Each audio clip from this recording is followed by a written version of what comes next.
Well, I think the one thing that discipline definitely does help you with is it helps you get things done.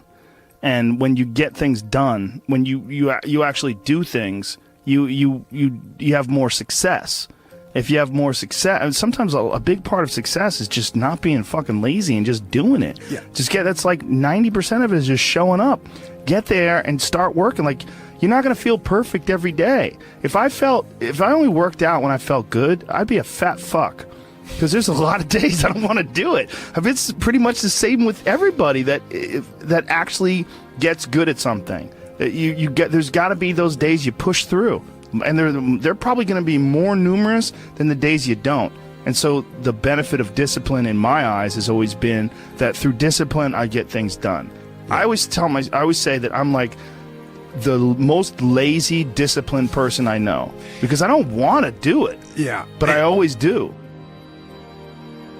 One of the big problems is sitting down and doing the work. Mm-hmm. And you got to, and Pressfield talks about that in the most concise and beautiful way, and he labels it like an enemy. He calls it resistance. Mm-hmm. And that you have to sit down, you have to overcome resistance, and that the pro goes to work. And it doesn't matter if you're sick, doesn't matter if you have kids, it doesn't matter what, you're a pro and you go to work. And that just, it puts it in your head that this is what I do. This is what, and you have pride in that. And then when you are in front of that keyboard and you look down at the count, it says, I got 1,000 words today. I put 1,000 words in. You're doing the work. Yeah. And out of that work, gems blossom. Yeah. Little things, but you might have a day where you just write nothing but dog shit. So what? Show up again tomorrow. And tomorrow out of that dog shit, a flower will emerge. You never know. And that's the only way to develop real, like, to really develop your potential 100% in anything, whether it's as an author or even as a martial artist. There's a lot of creativity in martial arts.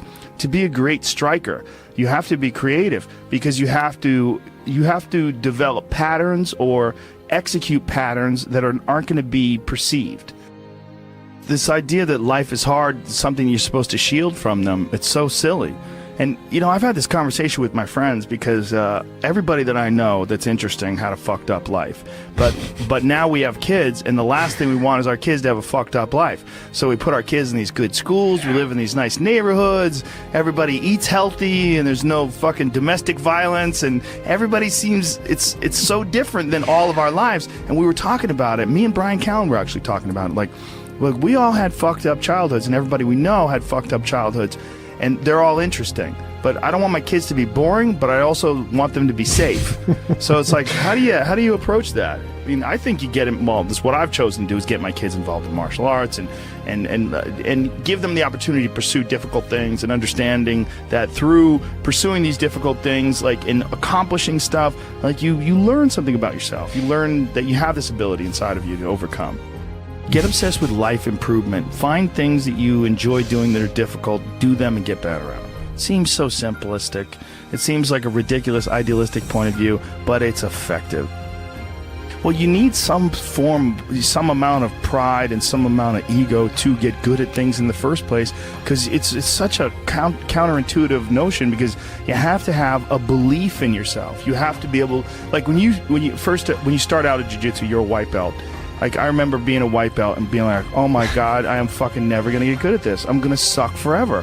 But to look at people who are better than you and know they had to have sucked at one point in time. Okay, there's somewhere along the end of this tunnel, there's got to be a light. I just got to keep going. Yeah. And that takes ego, and right? Ego, yeah, I was going to say, I mean, ego drives you to be successful, me to be successful. Ego is what's driving you. The problem is when you let ego go too far. Yeah. And everything takes balance. I mean, there's a dichotomy in everything. Every part of you has a dichotomy. You can get so into the physical aspects of things that you end up like doing a bunch of steroids and going crazy and ruining your health. Right? Yeah. That's not good. Right. The other end of the spectrum, you can sit around and play video games and turn into a... Bodybuilding is a great example of that, because when you start lifting weights, you're like, God, I'd like to be stronger. And you start getting a little bit bigger. You're like, oh, look at that. I got a muscle. Woo, this is cool. And then you keep going, and then you keep going. But some guys get so fucking crazy, they won't stop until they have 22-inch arms. And they want to have thighs that are so big, they have to walk like they've got a barrel in between their legs. And, and they just can't help it. They just take it to some completely unhealthy place. Yeah, that's rough. Yeah, well, it's just the nature of trying to get good at something. You got to recognize what's good and what is just fucking insane. For some people especially, they're just experiencing way too much pressure. And that pressure, a lot of times, it's just an imbalance in perspective. And some of it's, I was talking to this mom once. Her daughter does gymnastics with my daughter, and we were talking about kids killing themselves where she used to live. She used to live in one of the really wealthy tech areas outside of San Francisco, and a bunch of kids that went to school with her daughter that were like 15, 16 were jumping off bridges and shit. Like, it was like an epidemic. And they were trying to figure out what the fuck is going on, and they're literally calling it affluenza. That these affluent kids and their families are literally worth $1 billion. I mean, everybody's super rich, and they're having this insane pressure, like before high school and in high school, to be in Ivy League schools and to get 4.0s and all, and they're not having any fun, and they're not experiencing life, and they don't have any hope, and their parents are all on fucking pills, and they're just killing themselves. For some people out there that aren't feeling good, man, if you just fucking struggled more, you get over that struggle, you feel better. It sounds so simplistic, but I swear by it. I've felt shitty myself, and then forced myself to work out, and after I get out of there, I'm like, whoa! 100%. Fucking it's 100% guarantee. It's hard for people to break momentum, too. Momentum that's good momentum, or momentum that's bad momentum. When I get on a good groove of working out all the time, I feel it. Like, after I'm done working out, I'm like, yeah, I can't wait to get in there again. I can't wait to work out again. That's the good momentum. But then there's that bad momentum, like you get injured or something like that, and you can't do anything for a couple of weeks, and then to try to get that kickstart that motor up again, it's hard to get momentum. There's a lot of people that are eating shit food, and then by the end of the day, your body's in a crisis. Yep. Your body's just processing all this bullshit. And if you're eating a big, bullshit lunch filled with nonsense, like, your body's got to process all that stuff. And so at the end of the day, yeah, you're going to lose your willpower. So, like, when 5 o'clock, 6 o'clock rolls around, you're going to be tired. But if you have a healthy lunch, and you're properly fueled, and then you also have positive people in your life, everyone's motivated, by the end of the day, you're going to feel good. Whatever the fuck your thing is, just go and do it. Just force yourself to do it. And if you feel like shit because you ate lunch, then your lunch was, filled with bullshit, well then, hey dummy, don't eat shitty lunch tomorrow. Tomorrow try a nice salad. Yeah. Try a salad with some salmon and see how you feel then. You're like, hey, I feel way better today at 6 o'clock. Duh. Yeah. Now your decision making will be better. Like, people don't understand how significant it is. Like, all these little decisions, those are like that's the path for the rest of your existence on Earth. And if you decide to go to fucking Cheetos chocolate chip cookie route, you're just making a shit path. You're carving your fucking path through broken rocks and glass, and it's not the way to go. You know what else doesn't exist in a day-to-day life? A place where it's okay to be a man. It's actually okay to be a man. It's okay to have man thoughts. Like, everybody is so toned down and neutered. It's like human resources and corporate life has watered down people's natural behavior to the point where people are just dying on the inside, sitting in these fucking cubicles, rotting, just freaking the fuck out, having all these thoughts they can't entertain, having to pretend to be someone they are not all day long, putting on this bullshit way of talking, this fake way of thinking. Everybody's got to subscribe to whatever fucking ridiculous policies their company wants to enforce. And you're just a robot, and you get out of there and you just want to scream. It's this fear of discomfort. People have this extreme feeling in their mind when it comes to their associations with exercise. They want to avoid discomfort. They feel like any type of exercise is just like something to be avoided. That's not for me. Fuck that. I don't want to sweat. I don't want to strain. And a lot of times, this association that they have is about the beginnings of getting in shape. It's not about once you're actually fit. Because once you're actually fit, exercise is something you look forward to. It's an alleviation of stress.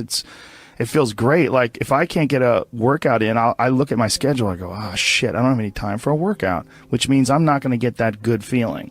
And so instead of looking at it like, oh, I've got to go grunt and sweat, I'm thinking I'm not going to feel good. I'm not going to feel relaxed. I'm not going to feel carefree, and I'm not going to feel even appreciative. Like my appreciation of things, and it gets enhanced greatly after exercise. I just feel better. I feel like I can take things in for what they are, rather than, you know, whatever sensory data that I'm getting from any event is just one more distraction that gets in my way. And you know, that's a lot of times how I look at things if I'm overstressed or if I'm working too much. Like our bodies, for whatever reason, most people, their associations are to avoid anything that's uncomfortable. But it's so illogical, because when you look at comfort and you look at success and progress and the feelings of accomplishment and of getting past certain hurdles in terms of like how you feel about life, a lot of those are connected to discomfort. Like discomfort is your friend. It really is. Like discomfort and not being happy and content with certain situations in life or certain feelings in life, they're massive motivators, and they're amazing at facilitating change. And yet our instinct is to avoid those and just sit on the couch and watch some fucking reality show about dudes who make moonshine with our jaw open, like it's bizarre. And for me, at least, when I get like really disciplined and really I get really consistent with my workouts, one of the things that I almost feel momentum. I feel like there's like a push behind me, like, all right, like after I get out of the gym, I have a really good workout. I'm like, yeah, now I'm doing it. I'm doing it all the time now. And I'm looking forward to the next time. And it makes that resistance much weaker, and it makes my motivation and my discipline much stronger. I think a lot of it is based on just the consistency. You know, it's one of the things that I talked about recently on the podcast. I said, you know, like blowing something off, it's not just not good. Like blowing off an exercise that you planned is not just bad for you physically. It's also bad mentally, because then that option is now available. The option to fuck off is available.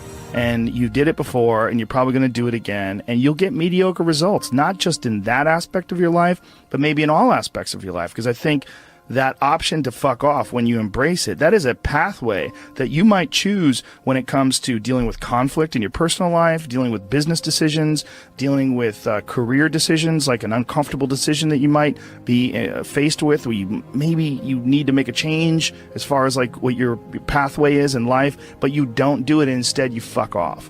And that the inclination to fuck off, I think, that gathers momentum as well. The inclination to be disciplined, that comes with momentum too. And I think both things, like you take a path, like the path of the healthy person or the path of the fuck off. Like this is not, like your body is like a race car that you can juice up yourself. Like you can add the fat tires, you can add the improved suspension, you can beef up the horsepower in the engine. You could do all that yourself. Or you could just choose to have this shitty body that's always falling apart on you, because we're essentially ecosystems. You know, and we're in charge. This weird consciousness that has all this resistance and has all this inclination towards comfort and fucking off and blowing things off is what is in charge of making all these things happen that keep this ecosystem healthy. It's almost like if Earth itself had like a shitty manager. You know, if like there was a natural manager of Earth that was like, oh God, who cares if it rains? Oh God, you know, like I'm gonna stop growing things. I don't give a shit anymore. It's all stupid anyway. I mean, it's literally like the just blow it up.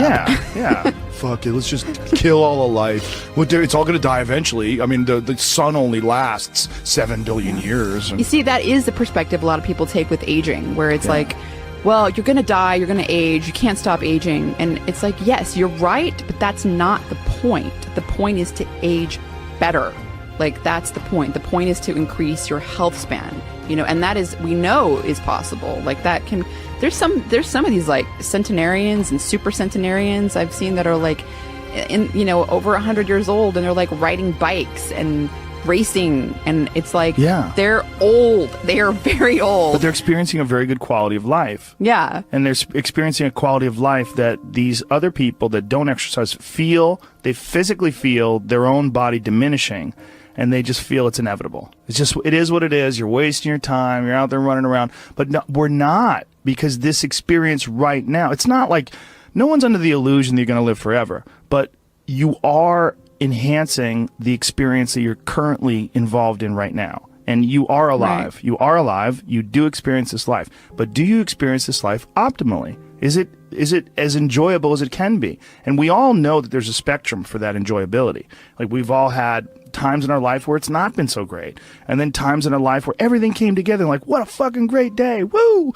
Like, make more of those. Like, you can make more of those. And then the whole thing's better. And I think when that whole thing is better, it affects everybody you touch, everybody that's around you, everybody you come in contact with. And that in turn, I mean, it sounds so grandiose, but in turn can affect the entire race of human beings. I've always wondered if the depression that people see en masse today, there's so much depression that people, I mean, it's a common trait. Like, it's a common condition. Oh, he suffers from depression. Oh, she suffers from depression. Like, oh, he's got herpes, you know what I mean? It's like, it's a common thing. I've always wondered, or I've been wondering more and more recently. It really hit me when, have you ever seen Heinmo's Arctic Adventure? This guy lives in this incredibly remote area of the Arctic National Wildlife Refuge in the Alaskan interior, and he lives in this really small log cabin, and he hunts and gathers, and that's all he does. And he's very smart. Like, he's not a dummy at all. And he's been up there. He lives with his wife, and he raised children up there, and it's really, really, there's some dark moments in there because they lived like this from the time, like, when they had children up there, and they lost their 2-year-old baby in a fucking canoe. Like, they tipped over in a canoe and lost their kid. And it's like, it's really intense when they revisit the site and leave flowers. And it was like 30 years ago, and they had several children since then, but this moment is still like this intense moment of loss for them when they lost their baby. But this fucking guy is very happy and very, very smart and very connected and very articulate. And he firmly believes that human beings, when we evolved and developed and were hunter-gatherers, that there's a set of rewards. There's reward systems that are set up inside the human body, inside the very being that we embody, that don't get met in today's society. And that's one of the things that's causing depression. One of the things that's causing this funk that people are in is that we're living our lives, many of us at least, in these very unfulfilling ways, where you're going to this office with artificial light and you're doing something you don't want to do all day long, and then you get home and you're tired. And on top of that, you're eating shit. You're eating potato chips and you're drinking soda, and your body is just like, what in the fuck is this? We're supposed to be out in the fields. We're supposed to be walking up hills. We're supposed to be looking for animals or gathering vegetables. We're supposed to be doing all these things that our body's designed to do. We're supposed to be in nature. Yeah. And nature is like a medicine. Like, it literally is a medicine to you. Like, people that go, you don't have to go hunting, you don't have to go fishing, just go fucking hike, man. Just go hike up to the top of a mountain and look out. You know, there's a reward that you get from that is intensely, like, soul-filling. There's, like, something about, like, when I was in Colorado, and there was this area of Boulder where you drive up one of these roads, and there was this area where you could park. And it was this incredible view, man. And these people just park and just go out there and just look. But you get there and you park and you go, fuck. Because you would see, you're literally seeing the Continental Divide. These snow-capped mountains in July. Yeah. In July, it's covered with snow. Because those mountains don't give a fuck. Perspective. Oh. You know, just this whole new perspective on it. And I think nature, the ease of suffering is always in presentness. You know, when you're in presentness, truly locked in presentness, there is no suffering. There can be pain, but no suffering. Suffering is something created by our own minds. And I think nature is one of the great ways to do this, because humans, we take cues from our environment. And nature, as I was saying earlier, is always in the present. You know, there's this natural presentness of all the animals, everything around you. Whereas if you get around a bunch of people watching Housewives and stressed about this and popping pills, you're going to take on that energy too, and you're going to lose your presentness because of your surroundings. So it's like this ultimate regrounding tool where we get back to present moment again. Yeah. You know, and that's such a fucking key element to human happiness. And I think the other key element is having something we're fighting for. You know, having a mission. I think we're all forces, and that force needs to have an effect, needs to have a reason that it's moving in a certain direction. And I think with all of our needs and all of our needs met, you know, where we don't have to hunt for food, we don't have to acquire everything, everything's relatively easy, and it's all about advancement and all this. We've lost a lot of the basic mission, which was the mission to survive and procreate, you know, so, and we haven't replaced it with any other universal mission, which is, I think, one of the big allures of these things like wars and these things like creating an enemy. Well, at least then you have a mission. And when you have a mission, human beings are happy. You know, like Bertrand Russell talked about, he did the book Conquest of Happiness, and he had his own fucked up attributes. Every time I bring him up, people talk about his fucked upness. He was into phrenology, and he might have been a racist, whatever, but he was a good philosopher. Smoked constantly. Yeah. But anyways, he talked about the happiest person he knew. The happiest person he could find was a groundskeeper on a manor who every day woke up and was at war with the rabbits of the grounds. He just declared that the rabbits were the fucking enemy, and he would go out with his gun and he would hunt as many as possible, and he would go morning till night, and he would kill as many rabbits as he could, because it was the rabbits were the ones eating the hedges and the flowers and whatever.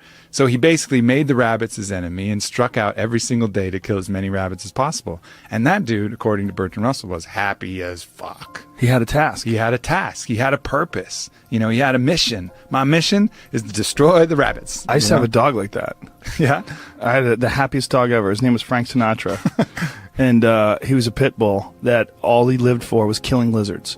And my house, my old house, not the house I'm in now, but my old house, had this one, it's like on a hill, and there's this one wall where these lizards would run up the wall.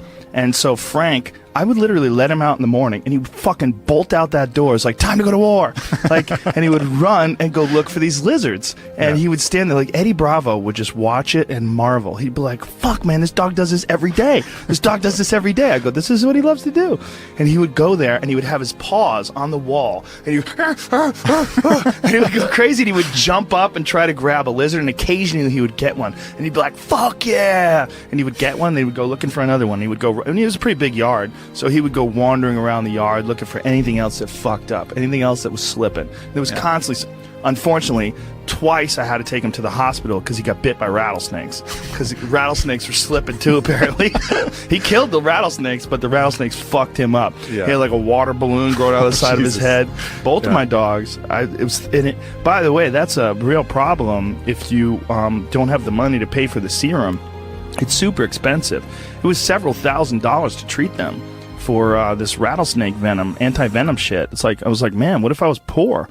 What if... that's a whole fucked up system. Like, they inject horses with the venom, and then they like get the antibodies from the horses. It's like this archaic system. I think my friend Donald Schultz is working on, he's a big snake handler guy. He's working on ways to innovate around that, because it's kind of like a real backwards system that they have, how you get anti-venom. Well, a horse will survive, so let's just fucking sort of put the venom in there, and then we'll get the antibodies from the horse, and then, you know, it's a weird thing how they do it. Yeah, well, that's a real problem with people that are vegans. If you're a vegan and you don't use any animal products and you get bit by a rattlesnake, you got two choices. Compromise your morals, or that's a wrap. Yeah. You know? But this dog was so goddamn happy. He had missions. Yeah. You know, he would go out of that yard and he wasn't bored. He was like, please take me for a walk. Come on, man. He was like, see you, dude. I'd open that door. He was gone. He just had his little mission. And I think you can see that in the people who are the most unhappy. They seem aimless. Yeah. They're like, what am I here for? Why am I doing this? Nothing makes sense, you know? And I've even felt it in my own life when, you know, I know what my mission here is. My mission is to expand human consciousness, to help people be happy. Like, that's really what I find my greatest purpose in. But every once in a while, I'll get this kind of like fuck people attitude. Maybe someone said some fucked up shit, and I'm like, man, people fucking suck. Fuck people. And then at that moment, that's when I'm actually depressed, you know, because I've lost my mission. Instead of having a mission like, yes, my mission is human consciousness, all of a sudden it's like, fuck people, fuck that mission. They'll figure it out. And then I'm depressed because I've lost my purpose. It's very hard to rise above, like literally, when something like that happens and realize like, oh, you're encountering one diseased individual. You got to look at the mass of humanity. Yeah. Like when you encounter one diseased individual, it's so like this guy who shot up that nightclub in Orlando. You're looking at one diseased individual. And if you say, man, people fucking suck, look at what they did.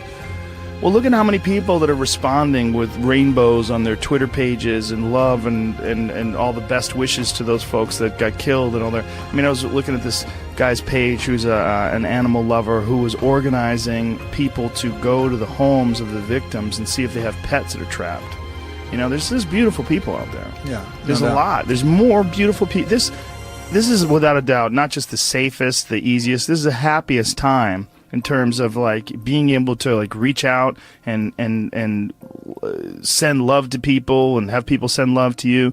But just occasionally you run into cunts. Yeah, no You doubt. know? And the cunts itself, man. But the beauty is out there too. It's just not as dramatic and it doesn't impose upon us as forcefully. But if we just look, it's around all the time. We run into good people all the time. But you know, you just make eye contact with that good person or that kid who's just looking at you and just creeping with that little smile, and you're like, oh yeah, the good of humanity, the fact that, you know, we really are love, you know, being expressed, you know, outwardly all the time, and it's just these other delusions that get in the way of that. Well, we're oddly attracted to negativity too. It's almost like we look at negativity online or that you run into as like a possibility of war. Like, you have to look out, there's fucking drums beating.